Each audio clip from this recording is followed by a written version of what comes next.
Yeah, I definitely agree. I mean, those are some great success stories that are out there, but maybe not many people know about.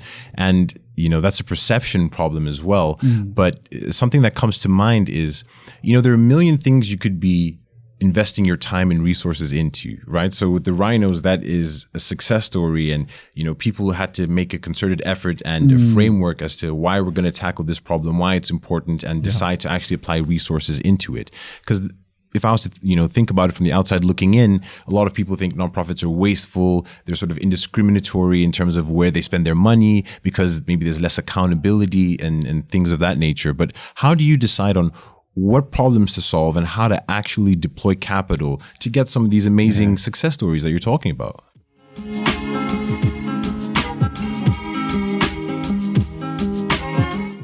Yeah, it's a great question. And I think there is an answer for what we as a foundation do with a dedicated staff looking at it and what a retail organization can do.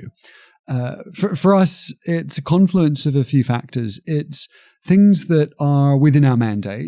We have a focus given to us by our donor. And so we're looking for things that fall within that. There's another circle about what needs to get done. There are problems.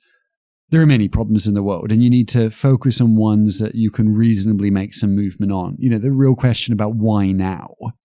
And then there's a third element of cost effectiveness, understanding what the benefit to cost ratio is of what you do.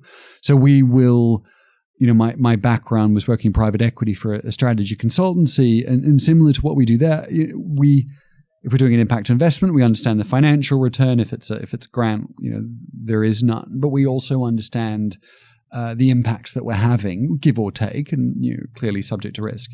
And we look at and total up. Okay, we're going to save this many animals, or we're going to protect this much bushland, or we're expecting that we're going to make this much food available to this many individuals. And we, take that, we divide it by the amount of money we've given, and then we've got some benchmarks published.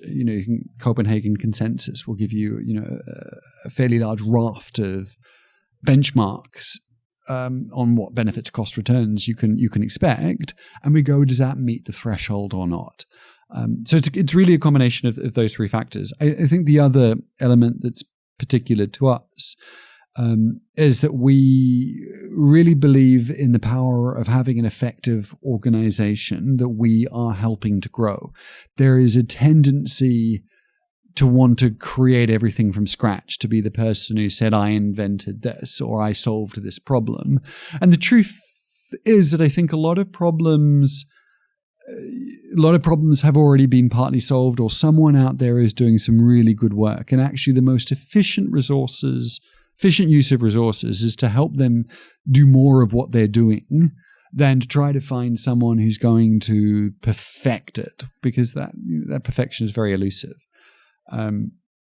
So I think, it takes, humility on the part of our donor to be prepared to do that. But I think it's a real, I think it's a really effective, it's the right thing to do.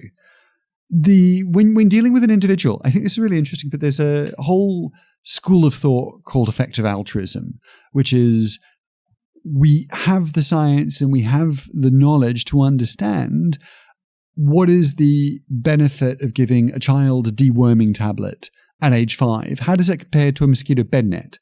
How does that compare to a dose of antibiotics? How does that compare to an extra year of schooling? As delivered through, a teacher training model. We have this, and there's some folk over at GiveWell are probably the most consumer-friendly and most, fully digested version of this information. But you can log onto their website, and they're like, if you want to give some money, here is the way to have the most impact on the most number of people per dollar. You've got to apply your own value judgment for that, because, implicit in any such ranking is like, well, we the sanctity of human life. And you go, well, how does that compare to an elephant's life? Like, that's not a decision anyone can put in an Excel spreadsheet and give you an answer. But I think they're probably the most thoughtful people on the topic. And, as I said, you can just log on their website. They have, checked out the charities in terms of how much money they spend on overheads, whether they get the job done, whether there's any evidence of what they're doing works. They make it so easy. So I'd encourage you to have a look at them.